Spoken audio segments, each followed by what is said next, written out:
เสียงลำโพงคอยเขาแต่ก่อนมันดังอายุการนำใส่เบิดไป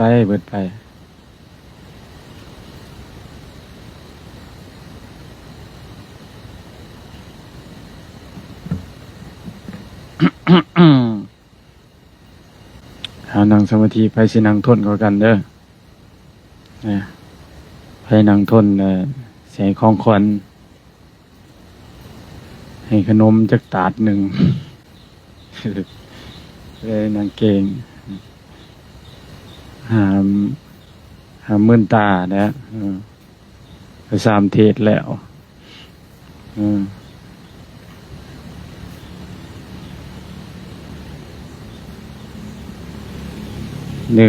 นึกพุทโธยินบ่หายใจเข้าพุทหายใจออกโธ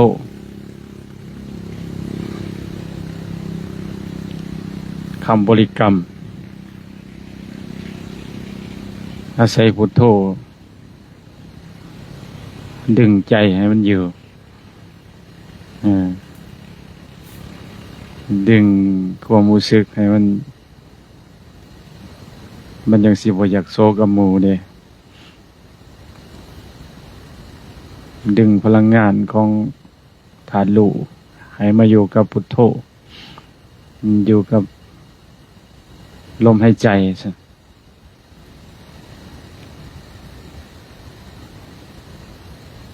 บุญใหญ่อานิสงส์ใหญ่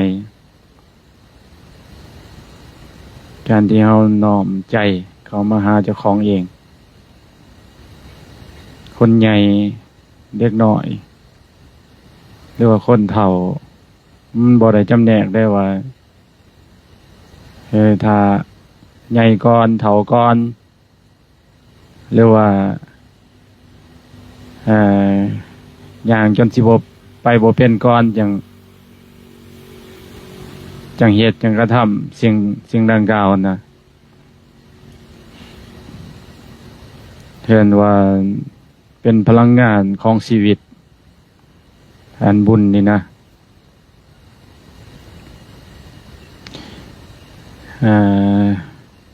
พลังงานตัวนี้มันเป็นแสงสว่างให้แก่ชีวิตแต่ถ้าเบิดพลังงานตัวนี้นี่มันก็มืดมัวอะไรอุปมาอุปไมยเหมือนพลังงานแบตเตอรี่ถ่านไฟฉายเวลาเอาใส่ไปโดนไปมันก็เบิดเนี่ยเมื่อมันเบิดแล้วมันเป็นอะไรแบบนี้มันก็ใส่งานบ่ได้แล้วก็ตัวเฮาก็มืดมั่วบ่ฮู้ทางเดินบ่ฮู้ทางที่จะไปต่อซั่นน่ะแต่ที่ผ่านมาเฮาใส่พลังงานของแบตเตอรี่ของไฟเฮาก็จังอยู่ได้ตลอดเท่าทุกวันนี้เส้นวาสนาว่าเอิ้นว่าสมเทียบพลังงานของชีวิตของเฮาคือกันเนี่ยเฮาใส่ชีวิตเฮาใส่มันมาตั้งแต่เมื่อนตาเบิ่งโลกสินะเมื่อนตาเบิ่งโลกขึ้นมาปั๊บนี่มันบ่เป็นเรื่องบังเอิญได้ว่าเฮาอยู่ซื่อๆก็สิโผล่ขึ้นมาโผล่ขึ้นมาในโลกนี่มันบ่มีเรื่องบังเอิญพระพุทธเจ้าว่ามันต้องอาศัยพลังงานบุญคือกันเฮาจึงได้มาเกิดมาเป็นมนุษย์จังซี่นะมันต้องอาศัยพลังงานตัวนี้แหละเยื่องทางเฮาสว่างให้เฮาให้มาว่าการที่เฮาได้พบภูมิดังกล่าวการที่เฮาได้อัตภาพความเป็นมนุษย์นี่ห่างกายบ่พิกลพิการห่างกายสมประกอบในเกิดในฐานะจังสี่หน้าตาหูปร่างลักษณะท่าทางแนวนี้สติปัญญาใดจังสี่เป็นอริยทรัพย์อันหนึ่งเห็นว่าเป็นพลังบุญอันหนึ่งเยื่องให้เฮา เมื่อเฮาใส่ไปโดยเฮาที่บ่แสวงหาเพิ่มเติมซะนะคือจังซี่ละน้อยๆนมเด็กๆน้อยๆจังซี่นะเขาก็เป็นการแสวงหาอริยทรัพย์เพิ่มเติมเหมือนกันเอิ้นว่าเป็นพลังบุญอันหนึ่งเพิ่มเติมคือกันได้มันสิกระตุ้นให้เฮามันสิผลักดันให้เฮาเวลาเฮามีความทุกข์นะการที่เฮาทำจิตใจให้มันนิ่งได้สักขณะหนึ่งหรือว่าชั่วคู่หนึ่งชั่วยามหนึ่งซ้ำดีดนิ้วสั่งพระผู้งูแลบลิ้นจังซี่มันสิกระตุ้นนะครับเวลาเฮามีความทุกข์มีความเอิ้นว่ามีความขับขันทั้งด้านชีวิตทั้งด้านต่างๆมันสิผลักดันให้เฮาเอิ้นว่าสมาธิความตั้งมั่นตัวนี้ใจของเฮาตัวนี้มันก็สิเป็นแสงสว่างให้เฮาซะนะให้เฮาได้มีโอกาสได้เดินต่อไปเป็นแสงสว่างเดินต่อไปในการใช้ชีวิตของเฮาในโลกนี้ซะนะใช้ชีวิตไปก็แสวงไปนำทำมาหากินไปนำทำบุญไปนำสร้างอริยทรัพย์ไปนำพร้อมๆกันเป็นว่าอุปมาอุปไมยเหมือนเฮาสร้างโภคทรัพย์ภายนอกวัตถุเข้าของเฮาก็แสวงหาไปนำบุญเฮาก็แสวงหาไปนำไปพร้อมๆกัน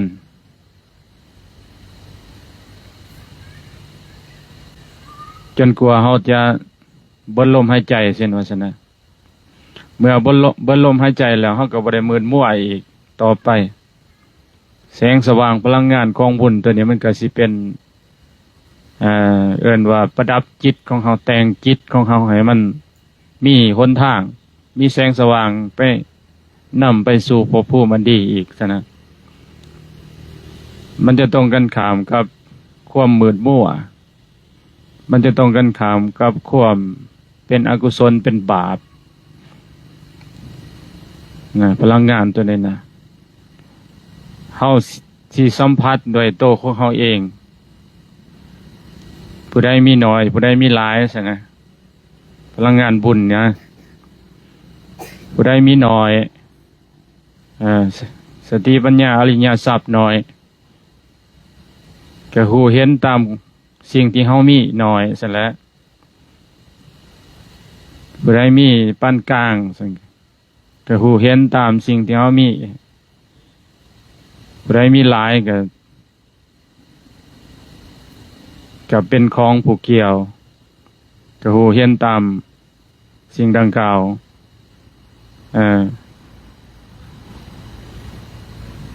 คนที่มีอริยทรัพย์จังซี่นะ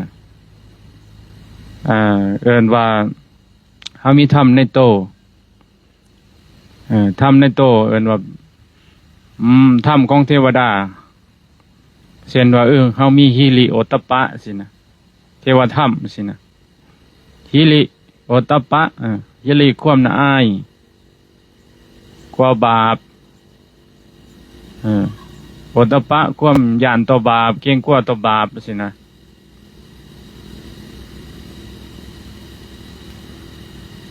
พวกเทวดาพวกอันนี้เขาก็มีความหิริกันนะมีความน่าอายกันได้เขาก็มีธรรมะตัวนี้แต่มนุษย์บางคนนั่นบ่ได้มีธรรมตัวนี้ได้บ่มีความละอายเฮ็ดหยังต่อหน้าก็รับหลังก็เฮ็ดไปเลยเช่นว่าซั่นนะต่อหน้าคนก็เฮ็ดรับหลังคนก็เฮ็ดซั่นนะเฮ็ดบาปนะแต่เทวดานี่เขามีกติกาของเขามีกฎของเขาเลยเขามีเอิ้นว่ามีฐานของใจนะมีความหิริโอตตัปปะเนี่ยเช่นว่ามีคนไปแหกกฎมนุษย์ไปแหกกฎของเขาซะนะพวกเทวดาสันต่ำๆพวกญาติโยมสินะไปทางใหม่บ่ไปนั่นไปนี่ไปตัดต้นใหม่ไปทำลายบ่อนเขาอยู่เช่นว่าซะนะตัวอย่าง เขาก็พยายามบังคับใจของเขา เขามีทำอันนี้เอิ้นว่ามีหีหรือความน่าอายต่อบาปเกรงกลัวต่อบาปเขาบ่ทำลายมนุษย์นะเขาอดกันอดทนเลยจนกว่าความอดทนมันมีขีดจำกัดพุ่นเขาจึงสามารถทำลายมนุษย์เฮ็ดให้มนุษย์เป็นบาดเจ็บบ่เฮ็ดให้มนุษย์เป็นนั้นเป็นนี้นะแต่ถ้าเขาเฮ็ดลงไปก็ทำลงไปซะนะเขาจะให้กฎก็คือเขาสิตกต่ำซะนะ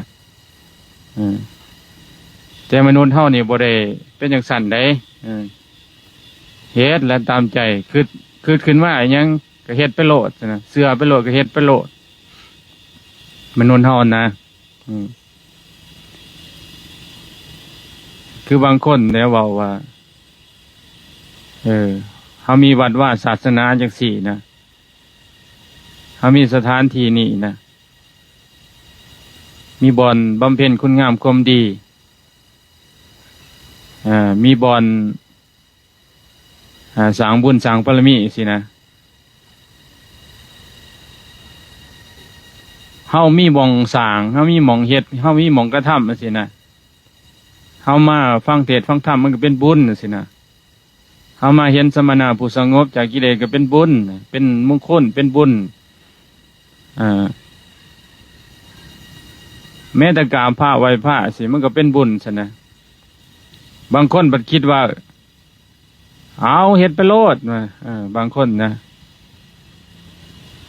เพราะว่าสถานที่บ่อนอื่นมันสติปัญญาของคนมันบ่คือกันซะนะบางคนเขาแม้แต่ได้ยินซื่อๆนี่เขาก็มาแล้วแต่ยังว่าพูดวัดบักใกล้ๆนี่ศอกหลีกกันดอนทางกันด้านซั่นเขาก็ไปลุยป่าไปได้ยินน้ำครูบาอาจารย์เป็นผู้เนื้อหน้าบุญที่ดีเช่นว่าซั่นนะไปแสวงบุญไปได้ยินได้ฟังธรรมได้ให้กินให้ทานในอันนี้สร้างอริยทรัพย์สินะสร้างพลังงานกองบุญจังซี่นะแต่ว่า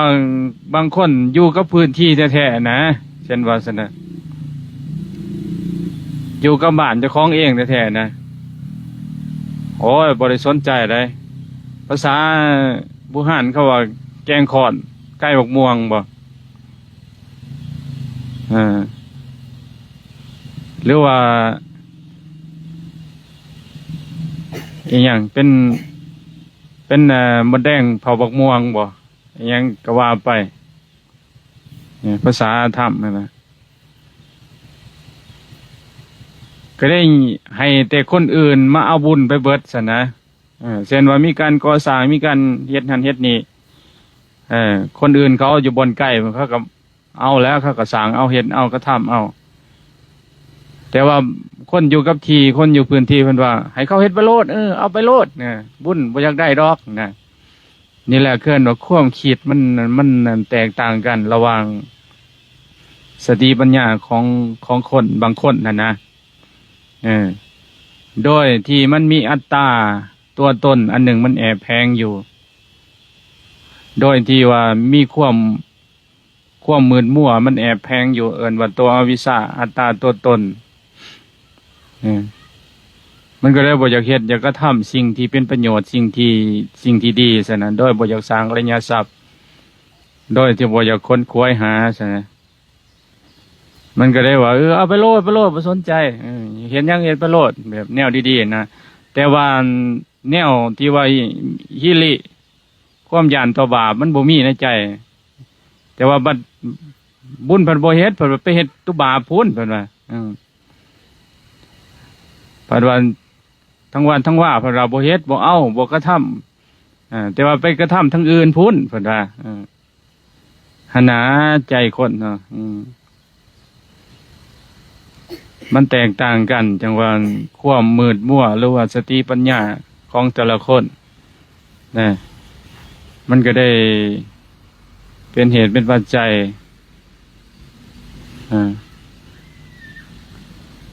มันก็ได้มกมนอยู่ในบาปมกมนในเปรตอสุรกายสัตว์นรกสัตว์เดรัจฉานซะนะ ได้มีบุญเก่าเอิ้นว่าอริยทรัพย์เก่าโผล่มาเป็นมนุษย์ชั่วคราวแทนที่เฮาสิเอาบุญเก่ามาต่อบุญใหม่สินะเออบ่แม่นเอาบุญเก่ามาต่อบาปใหม่ซ้ำเอาบุญเก่ามาต่อบาปใหม่จังได๋ก็คือเฮามีบุญเก่าแล้วเฮาได้พอกทรัพย์เฮาก็พอมีอยู่มีกินอยู่ตัวอย่างร่างกายเฮาก็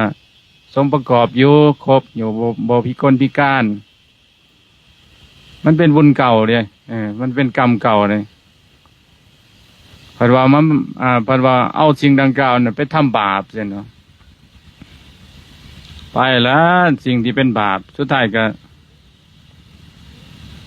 มาเพิ่นว่ามาสว่างแต่ไปมืดภาษาน่ะว่า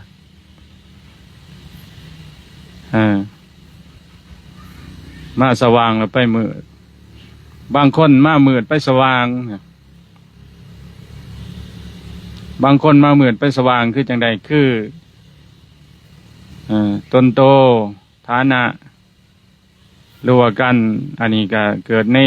ตระกูลยากจนแน่ซะเนี่ยแต่เขาก็บ่ประมาทโดยค้นคว้าด้วยเอิ้นว่า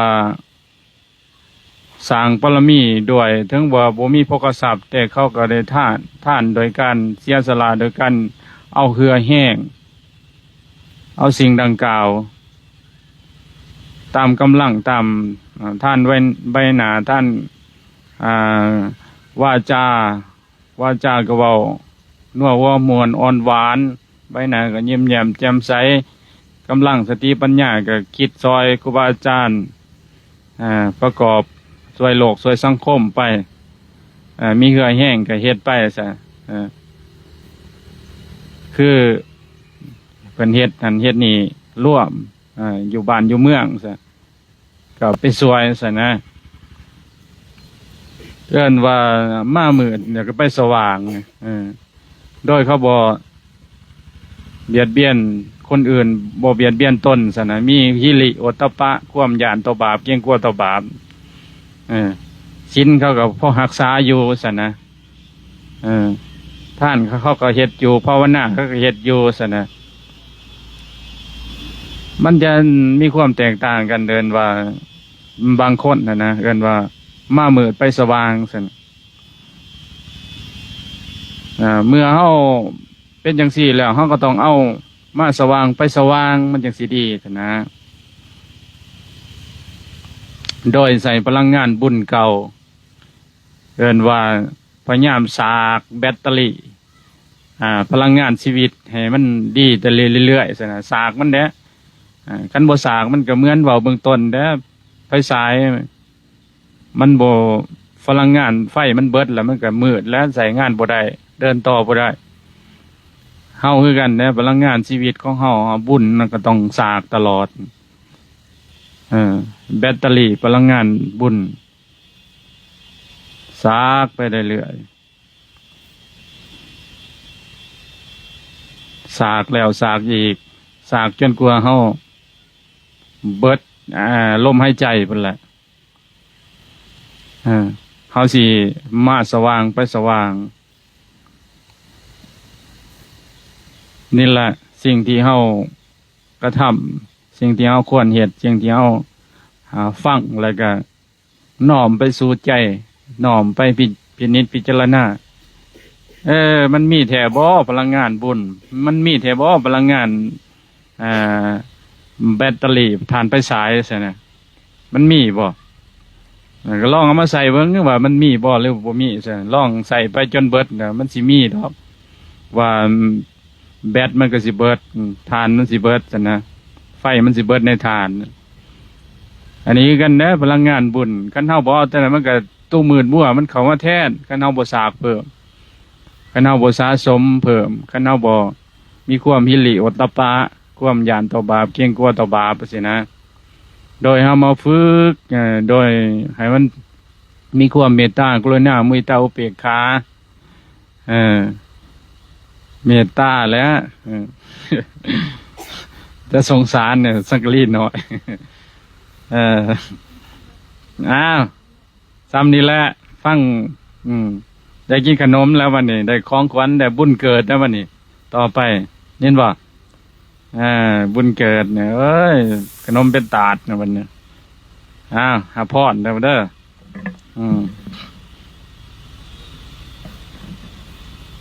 ยะทาวะริวหาปุราปริปุเรนติสักรังเอวเมวะอิโตตินังเปตานังอุปกัปปติอิสิตังปฏิตังตุมังคิปะเมวะสมิสันตุสัพเพปุเรนตุสังกปปาจันโทปนารโสยะธามณิโสติรโสยะธาวิวัสสันตุสัมภะโรโควินาสันตุวันตารายโยสุขีติกายุโกภวะอาภิวันธนาสิริสานิจังวุฒาปัจจายโนจันตารโอธรรมวันทันติอายุวันโนสุขังภารังอายุโทภาราโทธิโรวันนาโทปฏิภาณโทสุขังสันตันธเมตาวิสุขังโสอธิคังสติอายุทาตวังภารังวันนังสุขังจาปฏิภาณโททิงขายุญญาสวะโหติยันทายันทุปปัสสติติภะวันตุสัพพมังคลังขันโตสัพพเทวตาสัมภะพุทธานุภาเวนะสัทธาโสติภวันตุเตภะวันตุสัพพมังคลังลังขันโตสัพพเทวตาสัมภะธัมมานุภาเวนะสัทธาโสติภวันตุเตภะวันตุสัพพมังคลังลังขันโตสัพพเทวตาสัพพะสังฆานุภาเวนะสัทธาโสติภวันตุเต